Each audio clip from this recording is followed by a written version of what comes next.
que tu es en train de faire tout à l'envers. T'arrêtes pas de chercher une idée au lieu de chercher une demande. Tu es focus sur quoi vendre alors que tu devrais être focus sur à qui vendre. Tu veux créer un business à partir de zéro alors que tu as juste besoin d'aller là où l'argent coule déjà.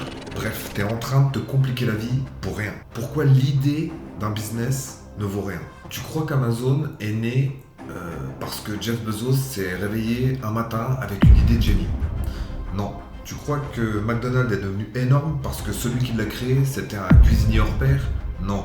Tous ces mecs-là ont repéré une demande et se sont placés dessus. Ils n'ont rien inventé, ils ont juste optimisé quelque chose qui marchait déjà. Regarde le cas d'Uber. Taxi est égal déjà existant. Gens qui galèrent à trouver un taxi est égal vrai problème. Solution est égal une appli où tu peux commander un chauffeur en un clic. Tu vois le schéma? Ils n'ont pas créé un besoin, ils ont répondu à un besoin qui existait déjà. Et toi, c'est exactement ce que tu dois faire. Trouve une demande en moins de 24 heures. Oublie les plans tordus du genre je vais créer une start-up tech qui va changer le monde. Si tu veux faire de l'argent rapidement, il te faut un marché affamé. Et je vais te montrer comment trouver une demande rentable en 24 heures.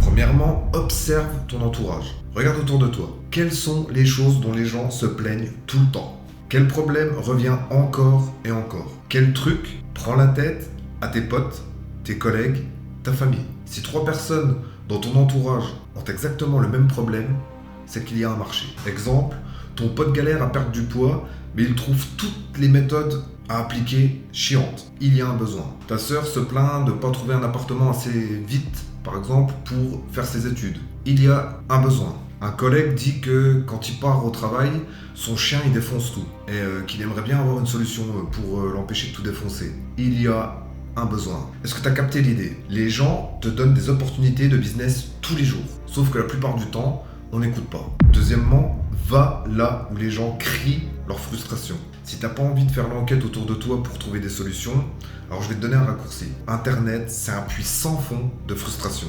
Va sur 2 endroits ou 3 endroits et regarde ce que les gens demandent. Tu vas sur Reddit, tu vas sur les groupes Facebook, YouTube, regarde les commentaires en dessous des vidéos populaires et sur un sujet donné. Exemple, tape des trucs comme « Je galère avec patati patata ». Comment résoudre patati patata? Quelqu'un connaît une solution pour patati patata? Je te garantis que tu vas tomber sur des pépites. Et troisièmement, pose une question test. Tu as trouvé une frustration qui revient souvent? Ok, maintenant tu testes si les gens sont chauds. Poste un message simple sur Facebook, dans les groupes ou sur Reddit ou peu importe. J'ai trouvé une méthode qui résout tel et tel problème. Si ça vous intéresse, dites-le moi. Si tu as des réponses, t'es sur une piste en or. Si t'as 0 engagement, c'est que ça intéresse personne. Passe à autre chose. Un exemple concret, t'as vu que plein de gens galèrent à organiser leurs tâches et rester productifs. Tu postes, j'ai trouvé une méthode qui m'a permis de gagner 2 heures de productivité par jour. Est-ce que ça intéresse quelqu'un? Si des gens répondent, ça veut dire que tu tiens un business potentiel. Pourquoi tu dois toujours commencer par la demande? Je vais te donner un simple exemple. Imagine un mec ouvre une boulangerie sans vérifier si les gens du quartier aiment bien le pain, mangent du pain. Il investit, il embauche, il bosse comme un fou et au final, personne n'achète. Pourquoi? Parce qu'il a d'abord fait son truc et ensuite, il s'est demandé s'il y avait des clients. Et c'est l'inverse qu'il faut faire. Trouve la demande, puis crée l'offre. Les gens veulent perdre du poids. Donne-leur un programme simple. Les gens veulent apprendre à parler anglais vite. Créer une méthode efficace. Les parents veulent calmer leur bébé qui pleure toute la nuit. Vends un outil qui les aide. Si tu pars d'un problème existant, tu es sûr que les gens vont acheter. Et l'erreur fatale, c'est de ne pas tester avant de créer.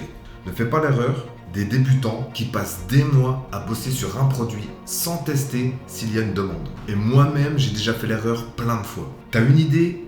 Teste-la en 24 heures. Tu postes une question sur un forum ou un groupe Facebook.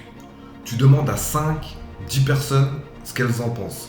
Tu proposes une solution rapidement et tu vois si les gens achètent. Si ça répond bien, tu continues. Si personne ne réagit au bout de 2-3 jours, au bout d'une semaine par exemple que tu as créé ton produit, tu passes à autre chose. Parce que ne perds pas du temps à peaufiner un truc que personne ne veut. Donc maintenant, si tu veux construire un business, ton plan d'action, fais-le aujourd'hui. Étape 1, trouve une frustration. Observe autour de toi, sur les réseaux, sur les forums.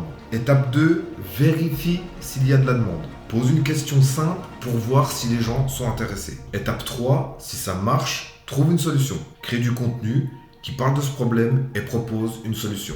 Étape 4, monétise. Si tu vois vraiment que les gens sont intéressés, tu peux vendre une formation, un produit, un coaching, etc. Conclusion, le business, c'est juste écouter. T'as pas besoin d'être un génie, t'as pas besoin d'être un expert, t'as juste besoin d'écouter les frustrations des gens et d'y répondre. L'argent ne va pas chez les plus intelligents, il va chez ceux qui savent capter la demande. Fais ce plan d'action le plus sérieusement possible, teste, et dans 6 mois, ta vie peut totalement changer. Donc tu sais ce qu'il te reste à faire, passe à l'attaque, ciao!